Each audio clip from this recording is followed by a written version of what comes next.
Assalamualaikum warahmatullahi wabarakatuh. Selamat pagi teman-teman semua. Perkenalkan, nama saya Yuda Cahyo. Hari ini saya ingin menyampaikan tema dengan judul Digital Detox, menjaga kesehatan di era digital. Nah, teman-teman, coba jujur, siapa di sini yang sehari saja nggak bisa megang HP atau cari-cari info di media sosial? Hampir nggak mungkin, kan? Bangun tidur, kita langsung cek notifikasi di HP. Sebelum tidur juga masih kita cek notifikasi di HP. Ya, bisa dari TikTok atau Instagram. Kadang tanpa sadar kita ngabisin waktu berjam-jam di depan layar. Rasanya seru, tapi ternyata bisa berdampak besar ke kesehatan mental kita. Makanya, hari ini saya ingin mengajak teman-teman semua bahas satu hal penting, digital detox atau istirahat sejenak dari dunia digital supaya pikiran kita bisa lebih tenang. Nah, apa itu digital detox?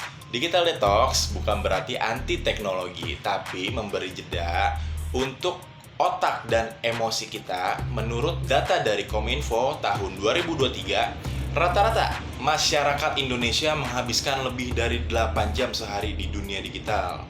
Wow, dan sebagian besar waktunya dihabiskan untuk media sosial.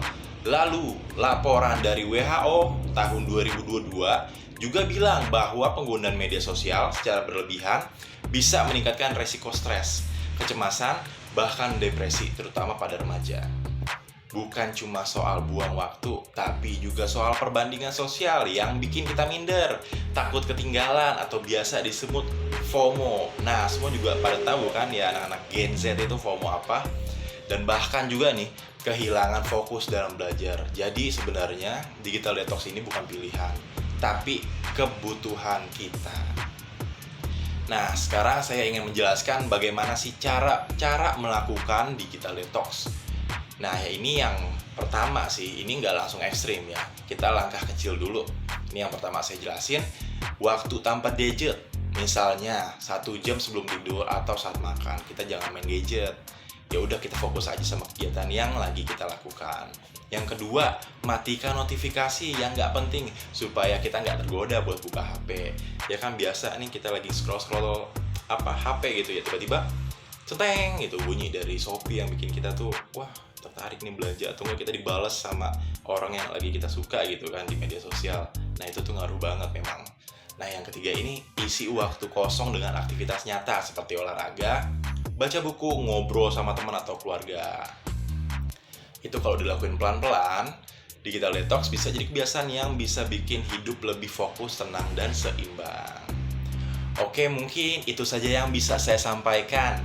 Nah, teman-teman, media sosial itu punya banyak manfaat. Tapi kalau kita nggak mengontrol penggunaannya, justru media sosial lah yang akan mengendalikan kita. Mulai sekarang, yuk kita coba lebih bijak dalam menggunakan teknologi dan berani ambil jeda ketika diperlukan.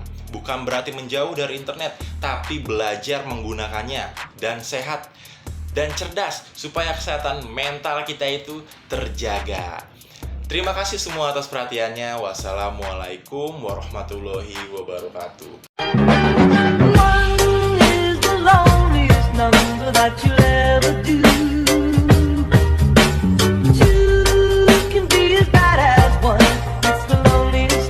Since the number one is the loneliest number that you'll